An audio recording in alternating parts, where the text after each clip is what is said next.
Hey everyone, welcome back to Make It Happen Mondays, where we talk about sales, business, entrepreneurship, personal growth, mental health, and everything in between with guests who I truly respect and I think make a positive impact on the world around us. And today's conversation is with Monica Stewart.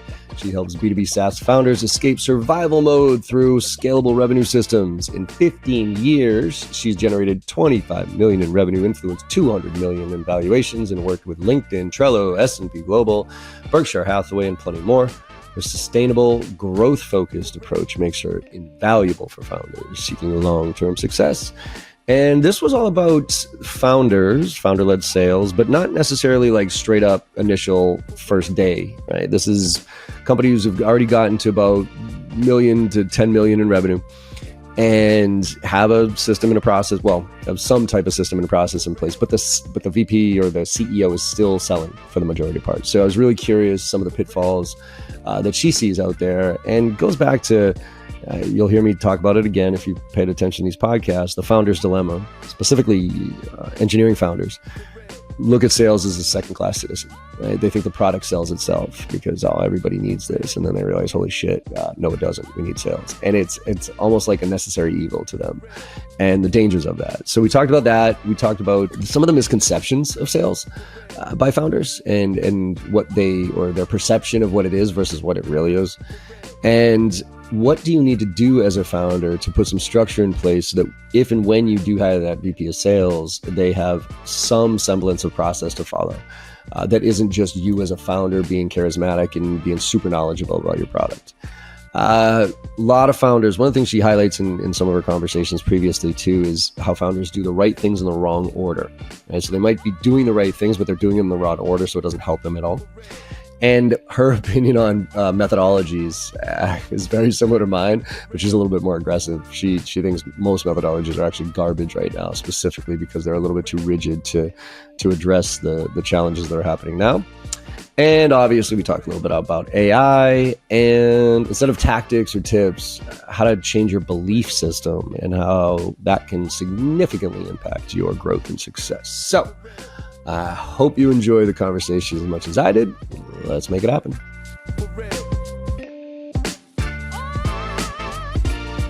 Monica Stewart, welcome to the Make It Happen Monday podcast. How you doing today? Hey, John, doing great. Happy to be here. Yeah, good to see you. And it's just as hot in New York City as it is in Boston right now. So I'm going to try to stay cool during this conversation for both of us. I see your AC blasting in the background there. The Steamy AF podcast. Yeah, it's actually funny. When New York gets hot, man, it gets hot. Like at least I'm up here in the suburbs a little bit and there's some wind, but man, you got nothing going except for the dense air in New York City. Yeah, totally. And I'm in Brooklyn in the like cool industrial area. So it's great. But there's some trees over there, but it's just like, we are in it, right? But that's like love about New York City. It's like, you want gritty, you want the whole vibe, It's happening. It's like dog day afternoon out here.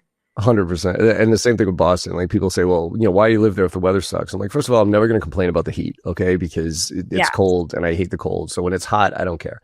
You love it. But yeah, it's like, it is what it is. Because there are those few days where it's just so glorious that you're like, okay, I appreciate everything about this. And I think if you have good weather all the time, you don't really appreciate it. So that's at least how I'm justifying. It's like raining on your wedding day, right? It's like, no, that was good luck. So I justify why I stayed. No getting married, who cares? Yeah. And also, we are East Coast city people. We're not here because it's easy. We're here because it's we appreciate it and it makes us tougher and all of that. I'm right there with you. So awesome. Well, I think we're gonna talk about not necessarily founder led today, but kind of that series A, B, you're kind of got some groove going. You got to figure out where your next steps are, 5-6 million ARR, and then all the stumbling blocks that happen at those stages. But before we get to that, talk to us about your origin story. Where you're coming from? Talk to me about your parents, growing up, town. Where'd you get the bug for business, sales, entrepreneurship, all that fun stuff? I feel like I really never had there was never a chance that I was going to do anything else. I grew up in Portland, Oregon. My parents are pretty entrepreneurial. My dad was a construction worker, musician growing up. And then he ended up running a company that ended up being a global company. They were in 200 countries. And so I watched him go through that whole, he dropped out of school when he was 15 and went back to college, got his GED like when I was like in grade school and he was in his mid 40s. And so I saw him go, from that and like only wearing the Levi's every day. And like my brother and I grew up on construction sites to, getting up at 5 a.m., reading all the newspapers, reading all the business books. He did that for 15 years. And like had this full other life and this full other career. And I think that's where I got my work ethic from. And then, I started like working in that business when I was like 8 years old. And then as I got older, I was always trying to figure out like, well, what can I do where I'm going to make the most money in the least amount of time so I can have more freedom to go do like other stuff. Right. So that led to, selling magazines door to door. Then I did the full nonprofit, fundraising, like, hi, do you have a minute for Greenpeace thing, in college when I moved to New York City. And that was actually fun because if you can imagine doing that in New York, right? So we were going to all of the like fancy suburbs, going door to door, knocking on people's doors during dinner time and like, hey, do you have a minute to talk about gay marriage? And then we had this really great idea. We were like, what if we did this in the city? So we were the first team in the country to like go into people's apartment buildings in like Manhattan, like in the West Village. Someone lets you in and then you just go door to door in the building until someone's like, who let you guys in here? Like, is this allowed? And you're like, sorry, we'll leave. But you could get like a couple $1,000s before somebody kicked you out. So we ended up being like the top office in the country and we were just pirating, like going into people's buildings. It was so much fun. And then when I graduated from college, and it's crazy because this wasn't that long ago, but I was, went to all these recruiters. I had a bachelor's degree in international relations and they're like, go find the industry that you want to work in and we'll get you a job as an executive assistant to the highest ranking person that we can find in that industry. And then you're going to work your way up from there. And I was like, no, like that's not how I'm going to work my way up. Right. Like, this is not like such and such starting in the mailroom. This isn't the 50s. Like, no one's going to take me seriously. I don't have time for that. Also, I cannot live in Manhattan on an executive assistant's salary. I'm trying to like make money here. And so I got a sales job because they were like, you get the salary that people are offering you as an executive assistant, but you make commission. And I was like, great, I do this. And then it just went from there. Love it. Yeah, it's fun, right? When I don't know, it's that itch. I always think of like the nature nurture thing, right? Where I had an itch to be in sales early and I didn't know it, right? But it was, you mentioned the word, the freedom, right? My mom always said that I was she said I was money motivated. And you always wanted to make money. You always wanted to make money. And I'm like, Ma, yeah, but it wasn't just because I wanted to make money. It's because I wanted to do whatever the hell I wanted to do. Yes. That's why I wanted to make the money, because I wanted to buy what I wanted to buy. I wanted to do what I wanted to do. And I knew without money, I wouldn't be able to do the cool shit that I wanted to do. So yes, I was money motivated, but it wasn't because of the money. It's like what it can do for you. And I think the other thing, I 100% resonate with that. And I think the other thing that really like hooked me was just this sense of possibility. Like, one thing that I learned really early on when I was growing up is that like everything is negotiable and like everything is possible. Like, I would see my dad, he would like negotiate with like our dentist. And like everything was like, okay, like that's a good starting point, but let's make a deal here. Like literally everything. And it was so eye-opening to me. And I think I just really resonated with this message of like, you can create anything that you want if you know how to have the conversation and how to ask for it. And that's pretty much how like I approach my life. And I think I really love sales because you just get to practice that every single day. And I found that like, they say that there are a lot of things about sales that can't be taught. And I think that is one mindset, that it's like, do you really believe that you can get almost anything you want if you ask for it in the right way? Or do you believe that there are like fundamental like rules of reality that are unchangeable? Yeah. And it's funny how once you make that switch, the doors open up pretty wide, right? I remember I watched this consultant work with, or there's a story I read a while back of this consultant who worked with like an engineer who was, swore upside down and sideways. They weren't in sales, right? Yeah. And I can't talk to people. And the guy's like, and the consultant was like, hey, do me a favor. I just want you to go around, to see that everything's negotiable. He said, I want you to go around and ask for the good guy discount. And he was like, what? He was like, what do you mean? He goes, all I want you to do is whatever you're buying, wherever you are, if you're in a hotel, in a restaurant, you're buying stuff, just ask very simply, hey, do you happen to have a good guy discount? And when they go, what are you talking about? Be like, well, I'm a good guy. I just want to know, like, if, and just, you kind of have fun with it, right? And he was like, that sounds terrible. I don't know if I'll do it. He's like, just help me out. And literally everywhere the guy went, he got, he might not have gotten a discount, but he got, extra, free dessert. He got, extra night stay, extra, breakfast at the hotel, whatever it was, he got it just by saying something simple. And to your point, like you don't get what you don't ask for, period. 100%. Right? And you have to figure out I think there's the science of asking for it, but then there's the art of how you ask for it. Mm-hmm. Because I think that's the part that gets a lot of people hung up. It's like, okay, yes, I can ask for it, but the way you ask for it is going to dictate, how far that goes. Yeah, 100%. And a lot of that goes back to like, how do you feel about the fact that you're making that ask? And I think that is a lot of what holds people back in sales is they have all of this baggage that's attached to it. And so they don't show up in the right way when they feel like they're doing sales versus the way that they show up when they're just authentically talking about something that they're passionate about, that's really exciting to them.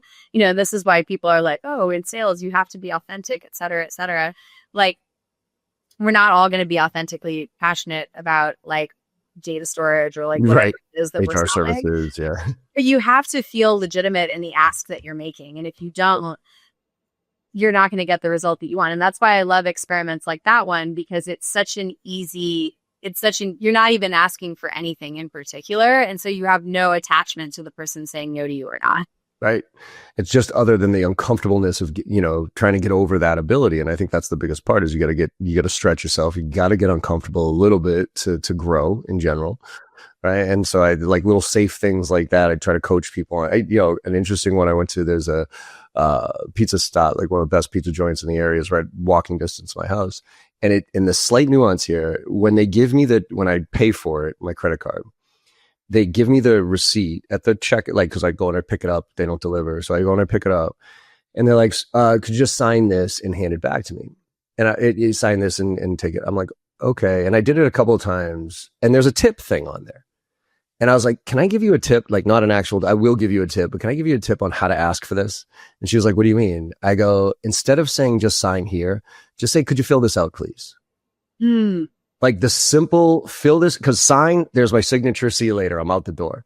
Yeah. Could you just fill this out and give it back? Like, oh, that means there's other stuff here for me to fill out, which means the tip, which means these type of things. Like all of these things. And I came back like a couple weeks later and she's like, that made a massive difference. She's like, we're getting twice as many tips. It's just this, like, just by phrasing it a different way. I'm like, see, it's just, you don't have to be pushy about this. You just need to know the psychology around it. Right? That's awesome. That reminds me of something that I did. My first like startup SaaS sales job, at that time we had like monthly pricing. You could buy it on the website. Mm-hmm. And so some of the companies that I was doing demos for, like obviously I wanted to sell them more, but I was like, maybe I could just start closing them on these calls. So when they asked about pricing, instead of giving them an overview or just showing them our pricing page, I would take them to the pricing page. Then I would talk them through the plans. Then I would have them pick one. Then I would click the button on our site that took us to the checkout. And then I would just talk them through giving me their credit card.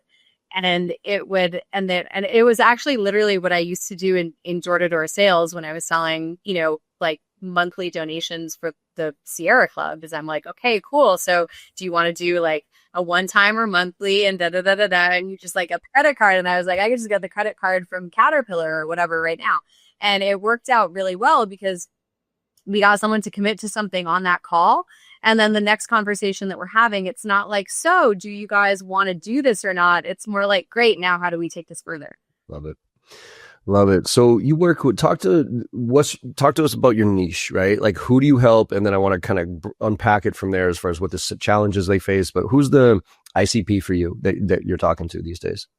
So I work with B2B SaaS founders that sell an enterprise product, and I start working with them when they're somewhere between like 1 million to 10 million ARR range in their journey. And then I'll work with that up to pretty much the point at which they're self-sufficient, which could be, up to 10 or 15 million ARR. It could just be whenever they're ready to bring on a full-time VP of sales, and then they can take the team from there.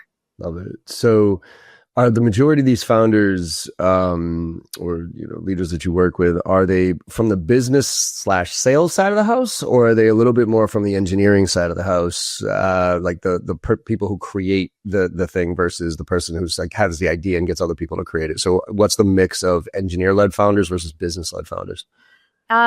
Interesting question. I would say it's actually a pretty even mix. Like right now, I have product. I actually get a lot of product founders, some technical founders. I also work with people who have sales background. I had CEO recently who like he was a rec, and then he went on and founded a company and was like very successful doing that. It's not really about, yes, there is some element of understanding what are the fundamentals of sales, but then there's also an element of understanding, okay, what does that look like as you're growing your company through the stages of what your company needs to go through, which may or may not look like what you've experienced before. Yeah.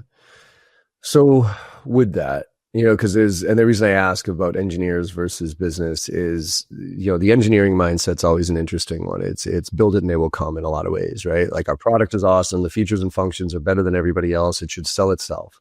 And I can't tell you how many engineering founders I've come across who think sales is at best a necessary evil, right? Because they're like, well, the product's the best, so it just needs. And I've almost never come across a company that failed because product market fit. Most of the time is because they couldn't figure out how to sell it. And inevitably they have to bring sales, and then they don't support it. And to me, if it's not supported from the top down, it's a fool's errand. So what are some of the things that early stage founders between 1 and 110, what are their perceptions of sales, and what are some of the things they get wrong early from a sales standpoint that you in a lot of ways have to reverse engineer? Oh my gosh. That's a really good question. So I think one of the misconceptions around sales is either that it's very easy or that it's very hard. Like they tend to really overcomplicate it or undercomplicate it. I think, other big misconceptions that they have are that it's something that they need somebody else to do for them. I think if I could change one common perception in the market, it would be this. And it's so heartbreaking to me because usually when I talk to these people, it's like, if they're talking to me, it means that they de facto know how to sell, right? Otherwise, they wouldn't have sold $1 million in revenue and been able to retain it. That's why they're talking to me, is because like they've done something good already. And then they're willing to completely throw all of that out the window, abandon everything that they've already done such a great job at learning so far to like bring in some guy that they think knows more about sales than them. And then the conversation that I always have at that point is like, let's continue to do what's been working for you and then get to the point where it becomes unscalable for you to do it anymore. And then you teach what you've been doing with some improvements to somebody else. Like you don't need to like, it's like they get to this point because something's been working well. And then they're like, okay, we need to stop doing that thing now and start doing something completely different in order to get to the next level. And it's usually not entirely the case. Yeah, I mean, well, the challenge there is the founder. I wrote a post on this a while ago called "The Founder's Dilemma," which is, usually engineering founder comes up with a product solution, and as we talked to, I think the number one thing you have to have in sales to be successful is a passion and a belief in what you do, and obviously because the engineer has passion, right? Sales is the transfer of enthusiasm. So when they go out there and they meet, and they start talking about this new thing that they created, they're usually talking to friends, families, and fools, right? Like their ecosystem. And because they're super passionate about it, and they speaking to a friendly audience, a lot of times they get great feedback and, might even get a customer or two out of it. And so then they're like, oh man, sales is easy. Everybody loves this. Like everybody needs it. Oh, sales, VP of sales, like giddy up and go. And with no process in place, with no true passion for what the solution is, like you're setting them up for failure. So what can a founder do? How do you, because a lot of times the founder doesn't know what's working. They're just working because they have the charisma, they have the ability, they can answer questions. They're the SE basically on the call, so they can answer any question that the client needs. So how do you create a framework that the executive can put structure to so that when the VP comes in, when said sales professional, there's a structure in place at least that shows, hey, these are the things I've done. This is what it is, without going overboard as far as measurement and all that other stuff. What's a kind of a fundamental structure that they should start with so that they can fill in the details, so that then hand that off to said VP of sales who can then blow that out? Yep. So the first place that I would start is like, you need to think about your GTM maturity in terms of the stage of your organization. And then you need to be able to like break it down into component parts. So, and this is why like bringing in somebody, if you're at 5 million ARR, bringing in someone who knows what good looks like at Snowflake isn't going to do shit for you. Can I say that on this podcast? Oh, absolutely. Yeah. Take the filter off. My audience would be disappointed if you didn't. So, all right, great. Cool. Because like that literally has no bearing. Like, you are two completely separate companies. It's like having a PhD come and teach a baby how to walk by teaching them like the principles of physics. Like, it's not the vibe. So the first thing is you need to have benchmarks for where you should be based on the stage that you're actually at.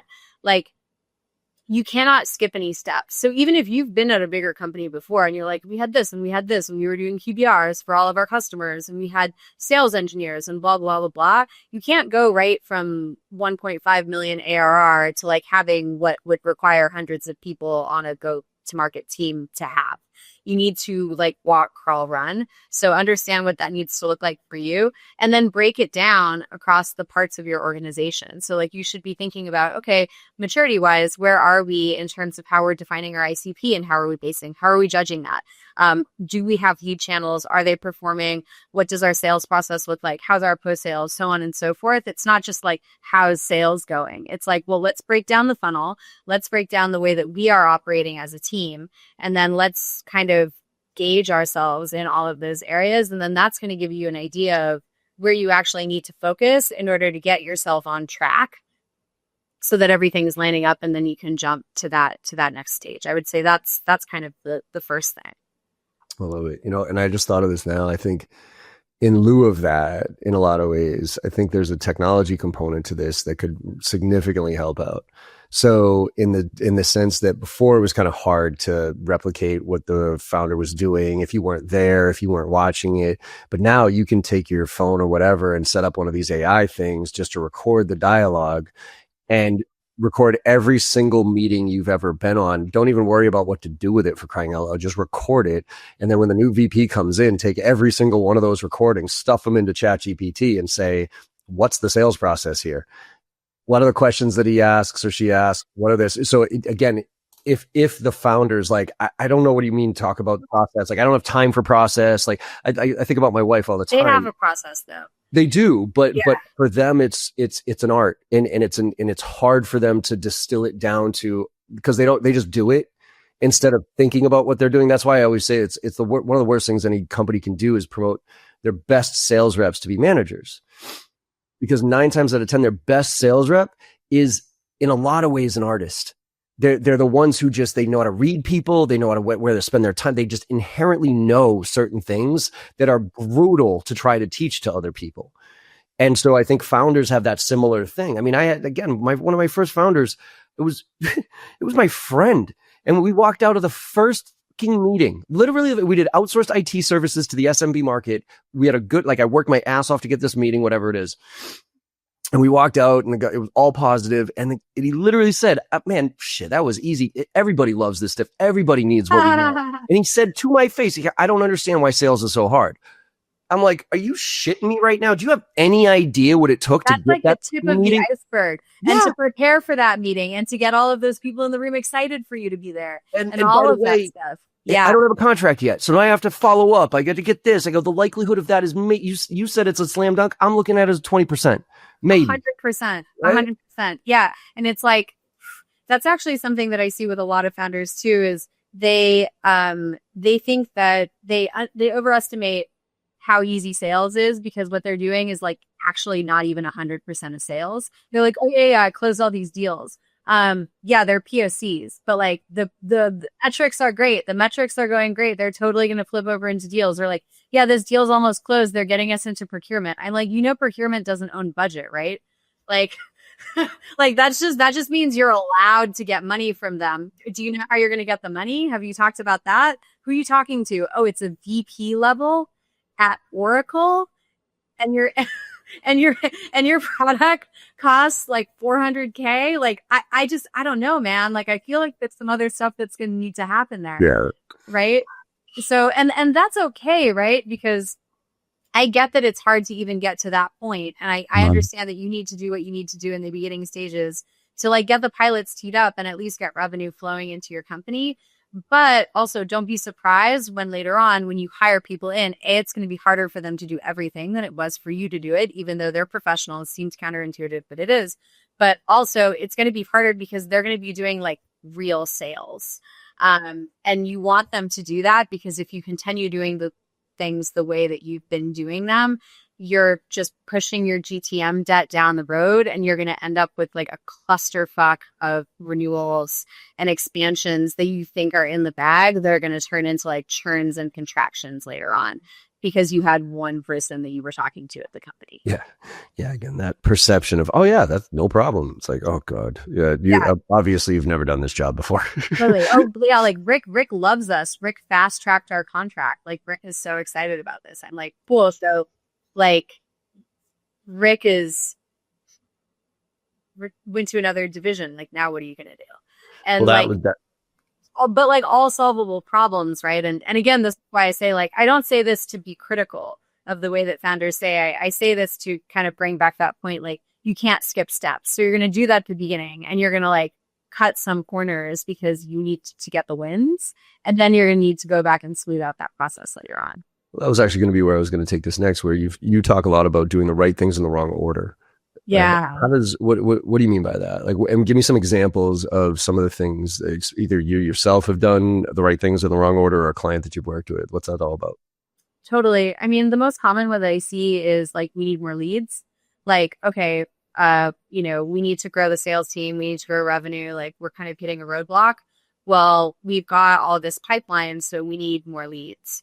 Or we need to figure out sales, so we're going to hire a sales leader, and that's the first thing that we're going to do. I think that now founders and really everybody have access to more information than they've ever had. And like a lot of it is really good information. It's just not necessarily helpful for them at this time because it's not their story, it's somebody else's story. So it would be like, if you want to get in shape, you want to like increase your flexibility, lose weight, and, whatever it is, be able to run a marathon.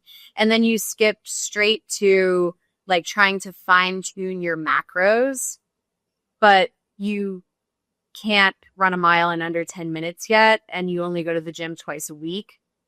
And you've never worked out with a trainer, and like you're going to the gym and you're just picking up some random 15-pound weights and throwing around a kettlebell and leaving after 30 minutes.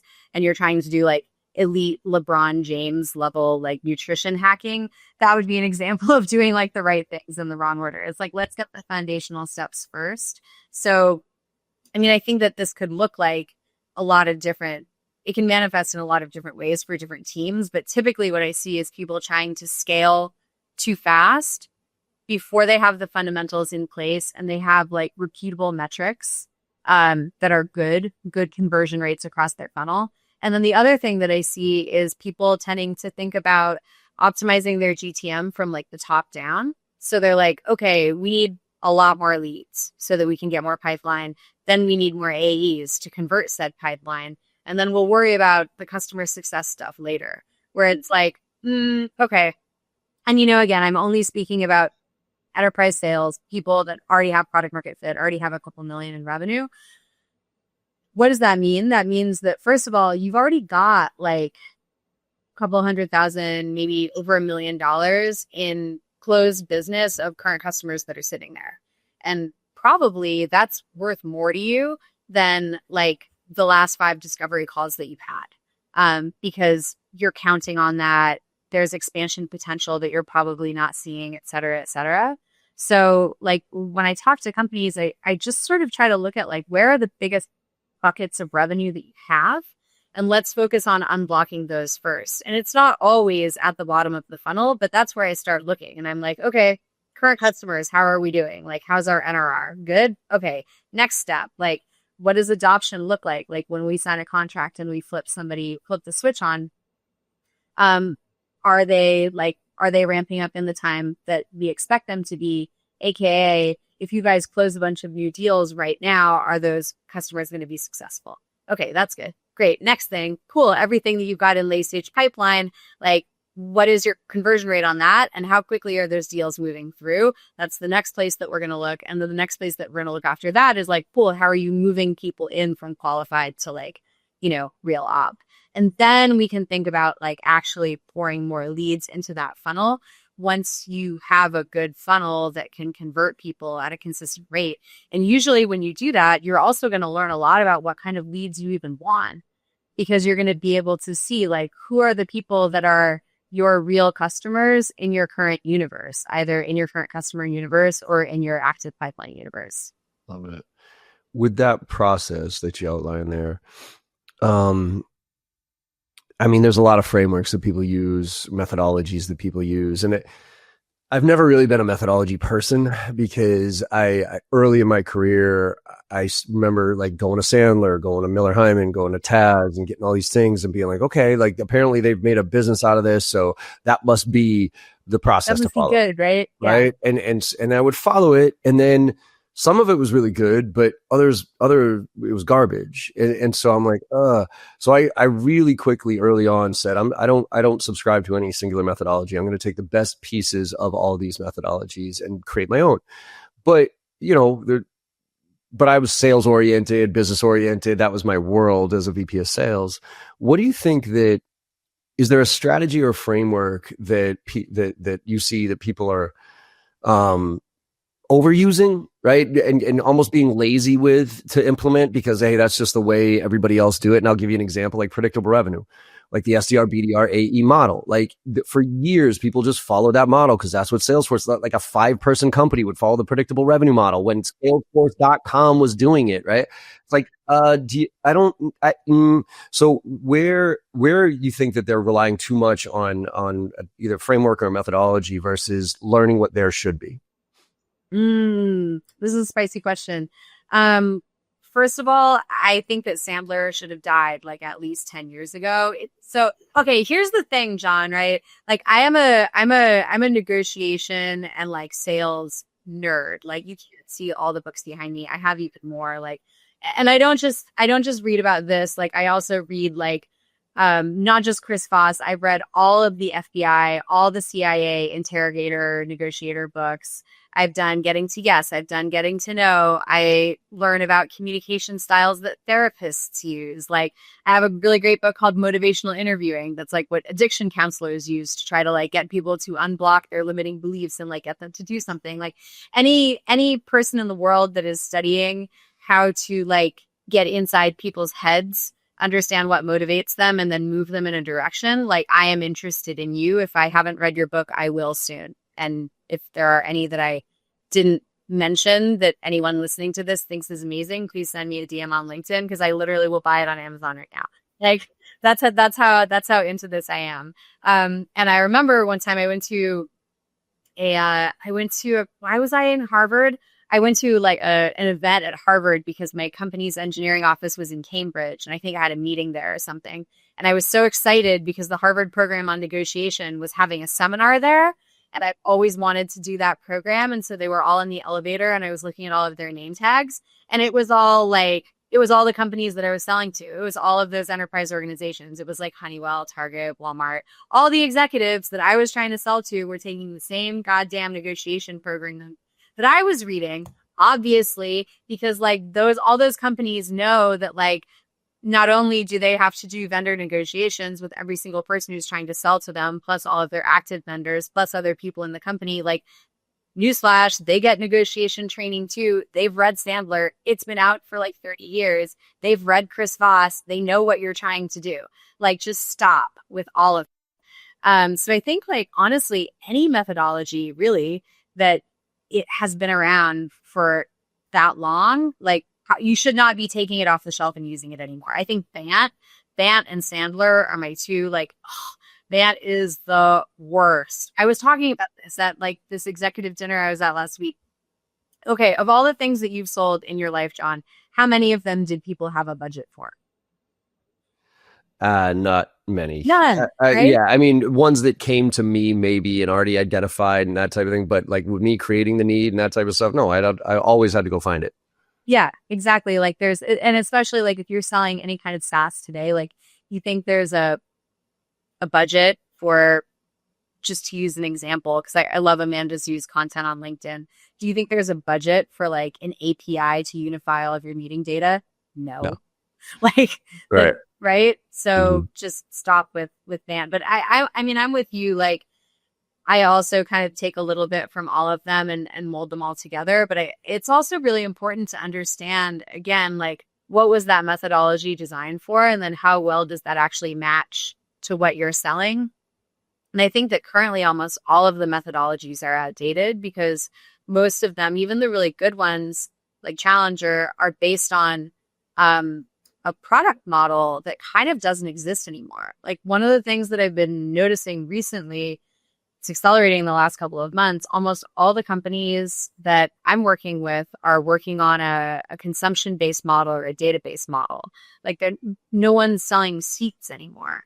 And so you still have to go through the same motions, but like this whole concept of like, you know, multi-threading and like talking to VPs and other departments and so on and so forth, it's not quite as relevant for a lot of the products that people are selling today. Like, you're selling something that bolts on to the way that they're processing payment data throughout the organization, and then you're just charging on usage. You're going to have a conversation about that sooner or later, because like the whole, you don't get paid unless you're getting value thing sounds good at first until people start seeing the bills. So, yeah. Like, it's not quite that simple. It's not like, oh, you just get like one software developer's or like one director's permission and then like, they're never going to kick you out. Like, they will kick you out. You still have to do all that work, but it's not the same as when you were trying to sell like, 800 seats of a CRM or whatever it was, or a, database, 800 seats of Zoom Info, let's say. Not the same at all. No, and actually, to your point, especially with AI right now, I think there's good parts of. I will say there's good parts of almost all of them. Like Sandler is an example. The upfront contract, if not done super cheesy, is actually a pretty solid way of setting the stage for the close. Like, it's an if-then statement, right? It's an if-then statement. It's, hey, if this goes well, typically the next steps are this. Would you be open to doing that, right? So it just helps. Reverse questioning. That was a little early in my career. That was an eye-opener where it was like, oh, okay, before I just answer you, let me clarify it with a question. Pain funnel. What does this mean for you? Okay, but that's about it, right? Challenger sale, I found this one out recently, and this is why everybody needs to take almost every training, including mine, with a grain of salt, which is, I found out the Challenger sale, so Jolt effect. So Challenger sale, Challenger customer, Jolt effect. Why wasn't it Challenger challenge and decision? Why wasn't it? Well, because they found out that by like right before COVID hit, oh, no, right after COVID hit, because this is when they could do all the data analysis with all the recordings and stuff like that. They found out that by applying Challenger sale to their own sales approach, reduced conversion ratios by 85%. What? And the reason was, and that's what stemmed them to start looking and be like, because they were panicking and they were like, oh my God, what is going on here? And with all the data analysis and insights, they realized it was indecision, not no decision. People were just freaked out. And the Challenger methodology, the idea there, it's FUD, right? So it's fear, uncertainty. Hey, if every minute you don't do this, you're going to lose money. The problem with that is you're selling to somebody who's risk adverse, right? Like, nobody wants to change because change is scary, and the risk of that change is scary. So even if your product is better, faster, and cheaper, by the way, if the perceived risk of that change is too much, I'm not going to do it. So they'd rather put their head in the sand and like. And so they're already, when they recognize that they need to go from current state to future state, and they've kind of mentally committed, like, I know we need to move, but I don't really feel comfortable doing it. you're dealing with somebody who's already scared effectively. And then with challenger, you're compounding that fear. You're like, hey, you got to do this. And it's like, so now you're pushing on somebody who's already scared. And we all know what happens when, if you push on somebody who's already scared, they're going to run further away. Right. So knowing those, and it's like, shame on challenger, by the way, for still selling that. I heard from some I can't 100% verify it, but I heard from some insider resources who used to work there, which is pretty reliable. And it was like, shame on you. Like, why didn't you just come out and say, hey, challenger sale was what it was for the time that it was. We've updated it to Jolt effect. It's the challenger evolved, whatever the fuck it is, because that's where so many people, I mean, I've been in the case because I train Salesforce and everything else. I've had small sales teams come up to me. Oh, John, I heard you train Salesforce. I need you to train us on the same thing. I'm like, no, what? I'm like, don't get me wrong. I'm happy to take your money, but Salesforce has like this insane engine with about 7 billion pieces to it that can, do. I go, you have 3 reps, you have 10 reps, like you don't have the structure to be able to do this. But hey, Salesforce did it. My VCs are telling me I got to go do what they did. So let's do this. And it's so terrible because like they're probably good at things that people at larger companies are not. Like a couple of years ago, I did a training project for like a huge public company. And their biggest issue was being able to sell competitively because they literally never had to do that because they're like, we're the market leader. Everybody knows, like we've already got it, but we've got like a, product-led growth model, et cetera, et cetera. They're just taking orders and, their market changed. They had more people that were coming up and starting to disrupt their business. Now they had to learn how to sell competitively. Like, if you're in a Series A startup, you're selling competitively every single day. Like that's not something that you need a framework for. But I do I think it's really going to change so much in the next couple of years. And I think that like the way that I kind of teach this to the teams that I work with is these are the things that you should have in your quiver. These are the arrows that you can deploy. And you should think of these as tools. And like the idea is to understand how to use all of the tools so that you know them well enough to know which ones you should be using at which time, depending on the situation. And like, so mirroring, to get technical, is a really good example of this, right? Like, Chris Voss's mirroring, like you train Salesforce. It was too technical, whatever. Like, that's great. And sometimes that can be really good to establish trust. But also sometimes you're in a situation where you need to change the tone of the meeting. And in that case, you actually don't want to mirror the person that you're talking to. You don't want to match their energy. You want to slow it down. Or you want to take things up a notch because you're talking to people at 3:30 p.m. and they have no idea why they're on the meeting. And they're like, what are we doing here? So like, you need to like, bring the show. It's just, you just need to understand like how to assess the energy and then understand where it needs to go and then know how to get it to go in that place. And that's like literally what sales is, really. But it sounds very simple to say that. And then that's like a lifetime of years. I'm going to say like that. And that's what I'm a little bit worried about right now with this kind of younger generation of sales reps. And to no fault of their own, they grew up in this virtual world. And so they didn't have the chance to go face to face, sell in person, watch body language, go to networking events, shake hands.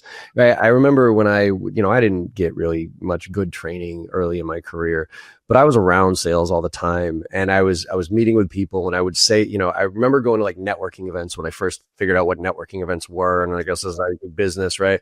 And I remember, shaking hands, kissing babies. And when I, would shake a hand, I would immediately pitch and I would watch them get uninterested in carrying this conversation with me. I'd watch them look like right here instead of right at my eyes. I'd watch them kind of like fidget when I was giving, and I'm like, oh, this doesn't feel right. They're obviously not interested in what I'm saying here. I wonder why. Well, it's all about me and I don't care about me.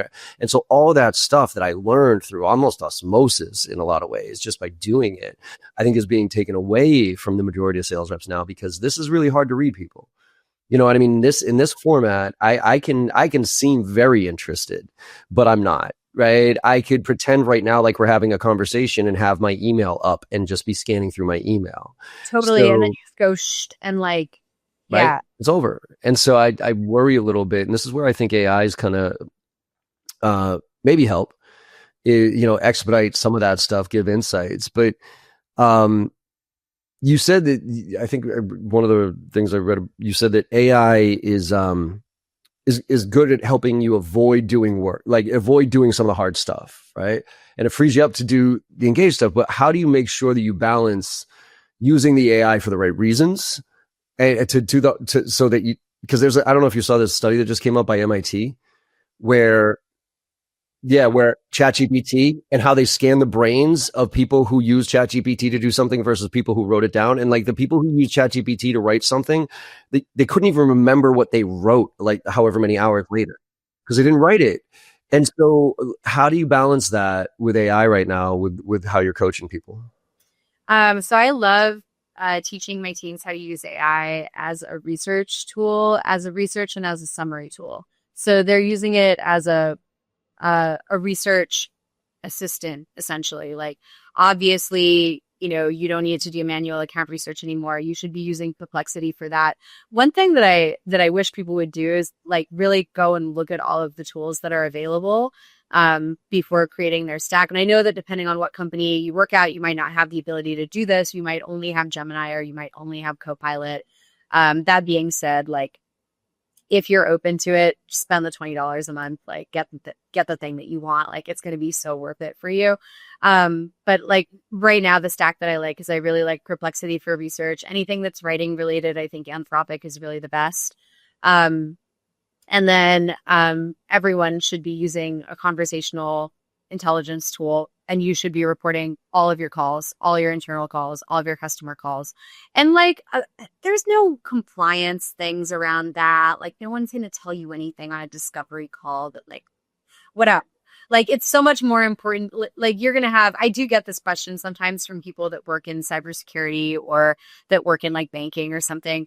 You'll get like 10% of people that will ask you not to use it, whatever. You can then not use it for them, but it's so worth it for you to have that information.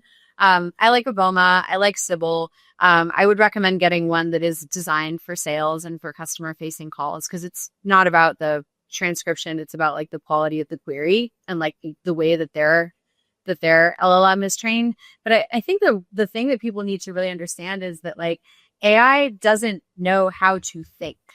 Yeah. It does not. And like there's so much that companies like OpenAI and Anthropic have to gain by making us believe that it does.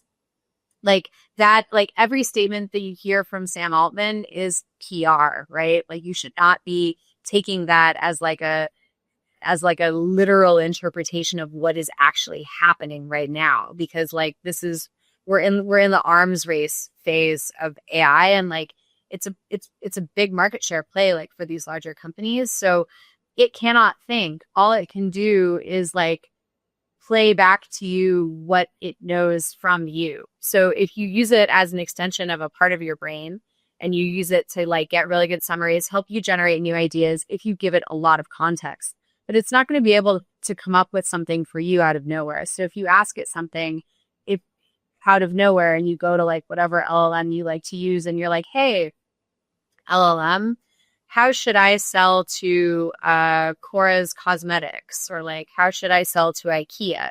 This is what I do. It has no fucking idea. It doesn't know. It is not a salesperson.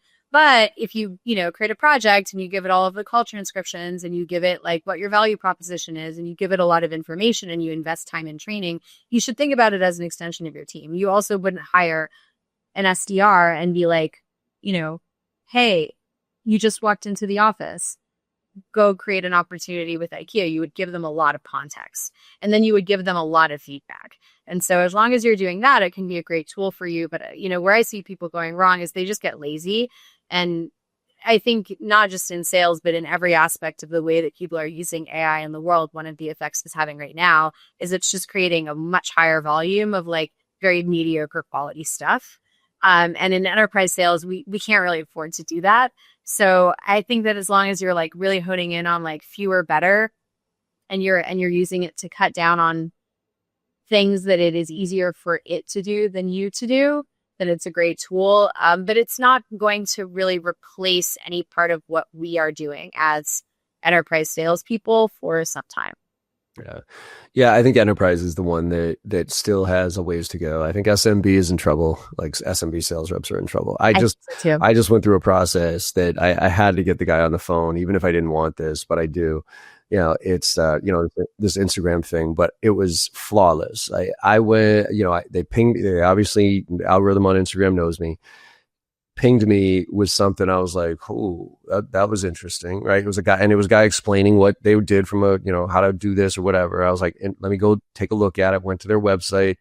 It said, do it for me. I clicked on that link, a form filled out that was like an exclusivity.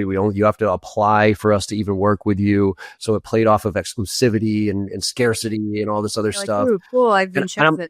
Yeah. And I'm literally watching it happen to me. I'm like, oh my God, this is incredible. Right. And then I signed up for this thing. I put all my information and it pinged you. Hey, you passed the test. Like, so I felt good about it. Got my little endorphin rush, gave me the calendar, linked it, scheduled the time on mine. As soon as I did that, a video popped up, said, thank you so much from the guy I was meeting with. Said, hey, we're going to have here's some social proof. By the way, you got to show up on that meeting because we only accept 25 a month. If you don't show up, we kick you out of the queue and you can't come back. So it was like, oh my God. And it was a flawless experience. Yeah. And in my head for this service, I had a budget range, or not a budget range, just my gut of how much I would be willing to kind of spend for something like this. And it was in $15,000, $20,000 range. And I sat there and after I went through that process, I'm like, I just got almost way to the purchase. All the way to the purchase, like all the SDR function, basically, without talking to a human for a product that I'm willing to spend $20,000 on. Mm-hmm. And so it's like the human component here is getting squeezed, the value of what we bring to the table, which is why we have to, in my opinion, stop selling people and just start solving problems. And unfortunately, solving problems, sometimes you don't have the solution to their problem, at least the root cause of it. But I would say the other thing there is that is just getting you to the meeting, and that you're a single decision maker, right? Like our job as enterprise salespeople is change management and cat herding, which I think is a really is going to be the complexity of the level of decision making that's involved. One of the hardest problems in robotics is pick up this teacup and put it down on the edge of the table, which is something that's really easy for us to do because we automatically know how much we expect that teacup to weigh and how to balance it and where to put it on the edge of the table so it doesn't fall. And, we do these sorts of processes all the time and we don't understand how many micro decisions are involved in that. And the number of micro decisions that are involved in how to approach a question that we deal with in enterprise sales all the time, which is we had this meeting 2 weeks ago. There were 7 people there. We knew 3 of them. These were the other 4. Now they won't get back to us. What do we do? It's the variables. And, maybe this is something where it's when quantum computing becomes a real thing and it can crack all of our Coinbase passwords, it's going to be able to run through all of those scenarios in real time and then probably the better answer than you or I can. And at that point, we're just going to have to reconsider everything. At that point, we're all done, quite frankly. At that point, we're all done. We should all just go farm vegetables or whatever. I mean, EQ is everything over IQ at this point because IQ is over, in my opinion, and at least in my experience. And so that's where I think we do, you do need. My biggest fear isn't the buyer side. I'm sorry, isn't the seller side. A lot of people talk all these sales tools and all this AI and whatever. I'm not as concerned with that as I used to be. I'm far more concerned with the buyers figuring out AI. Because I mean, yeah, right. Because think about it, and I've said this before where, there was an acceptance for years of the inexperienced. So there's always junior reps, right? All that other stuff. And as buyers, we get approached, okay, this kid doesn't really know what they're talking about. I have to go through the process because they're like, okay, now I get to talk to some. Now that's over because I can go into ChatGPT. I tell any rep who thinks it's not that big of a deal. Go into ChatGPT and pretend like you're a potential customer. For me, I'd be like, hey, I'm John. I'm a VP of sales of a 50-person sales team. I got 20 SDRs at 30 AEs. I'm looking at prospecting training, the JB sales. Tell me what I need to know about the JB sales prospecting training. Pros, cons, blah, blah, blah. Okay, tell me how this maps up against the G2s, the top 3 other vendors, and what are the pros and cons in this, and do me an assessment on this. And when you realize in a 5-minute conversation with ChatGPT, you get more value out of some dipshit kid that's going to ask fucking bank questions and then tell you can't answer anything And for then you. tell them that they don't have any competitors. Right, don't have any competitors, and then we have to wait a week to talk to my AE, who actually is the one who knows what they're talking about, who really isn't, and then they're gonna have to wait another week for an SE, who's actually the person that can answer their questions. But like when the buyer starts to wake up to the power that they really have now, like that's what scares me. That's what I'm like, okay, then the sales rep, because now I'm coming in. People say already 60 to 70% of the way through the sales process. It's like, well, now it could be like 90 to 100% for crying out loud. And not even because it's an inbound anymore. Now, oh, Monica, you just called me. That's kind of interesting. Let's have this conversation in the background. Like, oh, I'm going to go to your website. Now it's going to be like you're back channeling like in real time. Yeah. So, I get an email from Monica. That actually kind of sounds interesting. ChatGPT, is this something I should be paying attention to based on my own LLM and what I need in my business and those type of things? Yes, John. No, John. Cool. What should I need to know about this? Like, okay, thanks for the email, Monica, because you just kind of piqued some interest for me. But now I can go through the process myself. So that's the fear right now for me, is when that wakes up. I think that's the thing that also like we were talking about sales methodologies before, makes a lot of that so irrelevant, is it assumes like this really like controlling idea of like managing the buying cycle and blah, blah, blah, blah. And I think that for multiple reasons, we should just pretty much start assuming now that like, it's like two adults entering a relationship. It's like your buyers are independent, smart people. They're leading their own lives. They have their own goals, their own ideas about things. You are meeting them at like some point in their journey. And the whole idea is just to kind of gauge where they're at. Meet them where they're at if you can, and if not, let it go and like find the next one. You've never been able to make anyone do anything, but you're really not going to be able to do that now before we even start to get into the generational component of like, it used to be millennials, people that are my age selling to like Gen Z and boomers, and we had such an advantage. Like we were like so much more nimble. We knew how to use the internet, all of that stuff. But now it's like millennials and Gen Z selling to millennials, and increasingly Gen Z, like they're, some of them are like 30 now, like they're at least influencers in a lot of deals, and their buying habits are very different. Vastly different. Yeah, they're my Gen X mentality is struggling these days with with figuring it out. So, all right, let's end on this. You talk a lot about beliefs and how before you fix anything, you got to kind of do some inner work here on the belief system. Give me some examples of how, what beliefs do you need to change in order to really make a fundamental difference? And give me, maybe an example or two of where you help somebody change their belief system that had a direct impact on what they were doing. Yeah. That is a great question. A company that I worked with recently, they were, again, like, had been really successful, had gotten past 5 million ARR, without a sales team, really. Like, had a couple of people, but they weren't really performing. And like the CEO had this like avoidant relationship with sales. Like he loved customers. He loved talking to customers. And he was really good at like getting into like really deep conversations with them.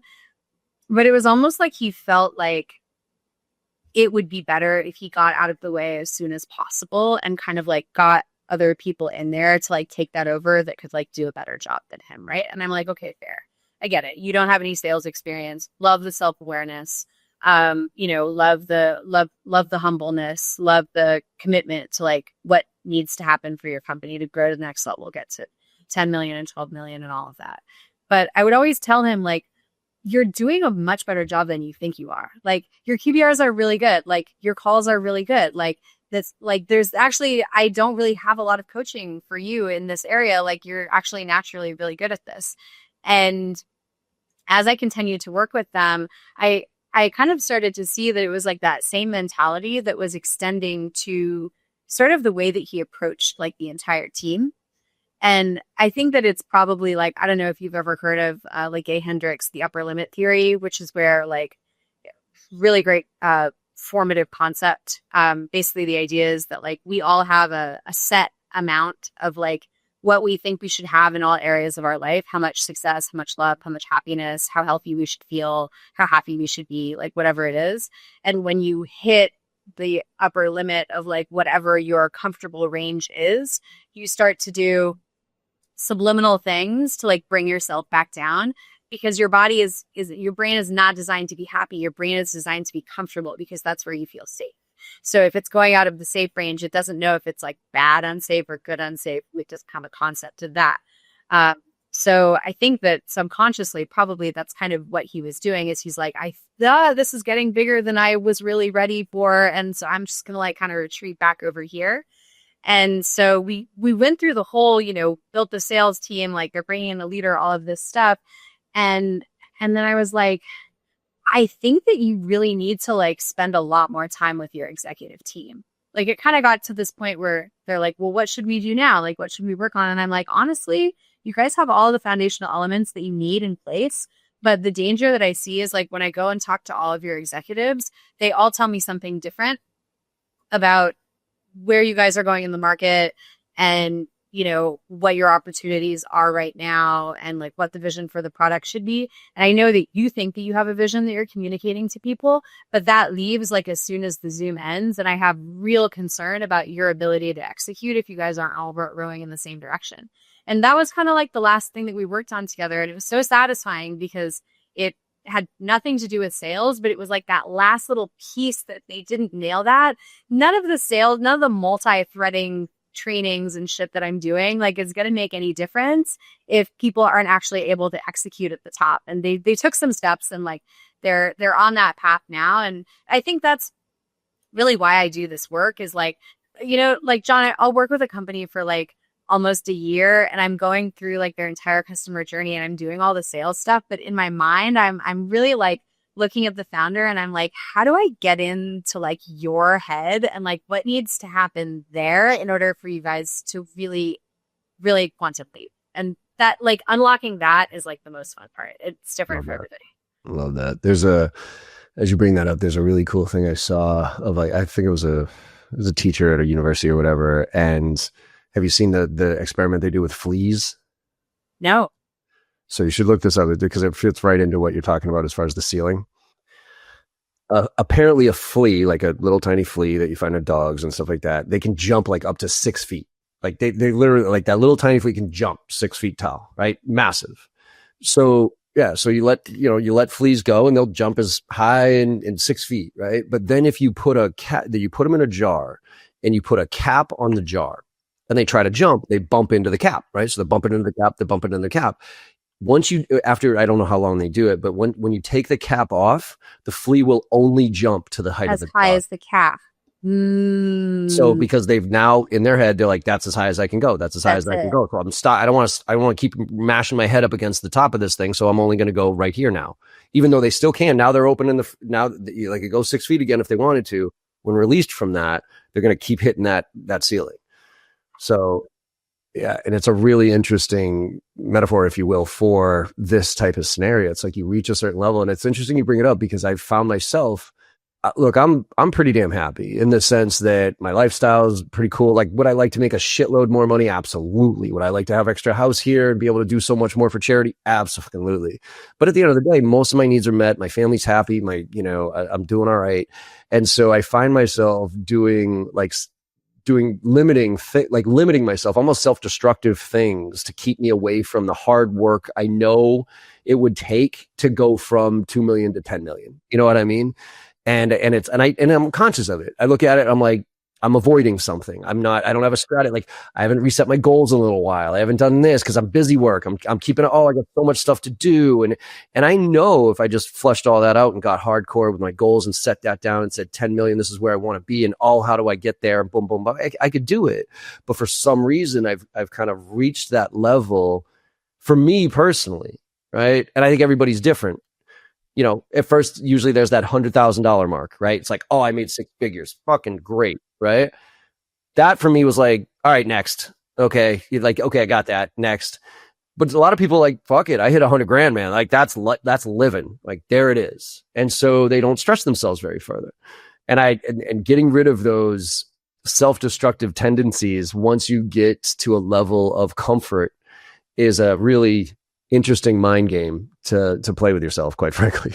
It really is. And it's like, it's so interesting because it literally never ends. Like you get over that stuff to get to 100K or to get to whatever the level is. And then like, you don't have to be in constant progress mode all the time. Like it's fine. You can chill for a while, but then, you start to see these things and they start coming back, like start noticing, like it sounds like you are now. And you're like, I'm seeing some edges there. And then you can decide like, do I want to attack that now? Or, maybe do I want to just ignore it for a little while longer? But I think, when you're talking about it in your business, when you're growing a company versus in your personal life, the time horizon should be as important to you personally as it is if it's for your team. But, it's usually easier for us to be accountable to other people than it is for us to be accountable to ourselves. Accountability is my number one weakness by far. I don't like holding other people accountable. And I've justified in my head that I'm good enough, that type of thing. And so holding myself accountable is kind of like, I know I could do that. That's a limiting belief. Right? Exactly. Like it's like, I know I could, but I just don't want to, at this point. Or I know I should do that, but I got other stuff to do. So I can, in my head, I've been able to justify almost every decision I've made in that, but it's, you need, I think that's why people have, personal trainers, they have coaches, they have all these things to force the accountability. And, my challenge has always been on therapy and all that other stuff is, my joke on coaches and therapists and all this other stuff is because I'm a coach and I'm relatively in tune from an EQ standpoint. I think I have a sense of energy and all that other stuff. Every time I talk to a coach or a therapist, within 10 minutes, I'm like, I could be your coach. I could be your therapist. You're more fucked up than me. Okay. So that's always, and it's an ego thing. There's no question about it. Also limiting belief. Yeah. You just need to find, I had a trainer, one time and she was like a, 15-year-old, like medal winning gymnast from Bulgaria. Like she was amazing. And I remember one time she told me that she had a trainer when she worked out. And I was like, Irina, why? Like, you're amazing. And she just looked at me and she was like, Monica, like, we're not meant to handle all our own shit in this life, you know? Yeah. And like, she's so right. And I carry that with me. Cause like a lot of the stuff that I work on with people and probably you too, it's not like we're geniuses. Like, I don't know. It's not like everything I'm saying is something that people don't know on their own, but like you can outsource your brain to somebody else and like just let them think about that. Totally. That actually, to end on that, that's also the thing I worry about with founders, right? They outsource stuff because they don't want to deal with it, but they don't have an appreciation for it. So it's a set it and forget it. Accountability is the issue. It's like, oh, I hired somebody for that. So now I don't have to pay attention to it. Yeah. It's like, whoa. You still owed all the outcomes. Yeah. You are still responsible for the outcomes. So I've done it. My wife has done it where we've been like, oh, thank God, finally you can deal with that. Now I get to go do this. And then inevitably months later, come back in, there's a fucking rat's nest and it's like things are falling apart. It's like, what the fuck? I thought you were actually competent in your goddamn job. And then it's like, oh, apparently not. I guess I should have been paying attention. And that is all on me. That's all on the leader because 100%. There's no chance. There's no, under no circumstances should you outsource something 100% to somebody else until they have come on board, proven their work, done all that stuff and are consistent with it. And then it's really just checking in. But if you just assume, oh, sales, I'm going to hire a VP of sales. Now I don't have to deal with it. Oh, operations, I'm going to hire an ops person. I don't have to deal with that anymore. As a founder, that's the worst way you can go. Well, because they're going to do it the way that they do. And you're expecting them to do it just like you, which they have no concept of. And they don't. So awesome, Monica. It's been a great conversation. Where can people find out more about what you're doing and where do you want to send them and anything else you want to add here? This was so fun. Thank you so much for having me on. I feel like we could keep talking for another. Oh yeah, absolutely. You can find me on LinkedIn, LinkedIn/Monica Stewart. It's in the show notes. If you guys want to chat about what's going on in your business, I dropped a link in the show notes for all of you listening to this right now. You can book a strategy call with me. We can talk about what's going on with sales in your company right now. If that's something you feel like you want to get into at this time. And otherwise, I post on LinkedIn every day and continue talking about a lot of the stuff we've been talking about today. I love it. Awesome, Monica. Well, thanks so much for coming on. I really appreciate it. Thank you so much. This was so fun. Likewise. And everybody, hope you enjoyed the conversation as much as I did. And like I said, at the end of all these podcasts, go out there and make somebody smile today, because no matter how bad your day is going or how bad you think it went, if you make somebody smile today, you know you had a good day, and the world needs a lot more of that right now. So thank you all very much, and I will see you on the other side. Hey everyone, I hope you enjoyed that conversation as much as I did. With your support and our incredible guests, we're one of the top sales podcasts out there right now, and I can't thank you enough. Now, to keep the momentum going, it would mean the world to me if you could go and leave a 5-star review on your favorite podcast platform and share some of your favorite episodes with your network. Also, I am super excited to be launching my new newsletter, where I'll be sharing everything I know and everything I'm learning along the way while I'm out there selling every day just like you. Go to jbarrows.com/newsletter to sign up today. Let's all level up and make this happen together.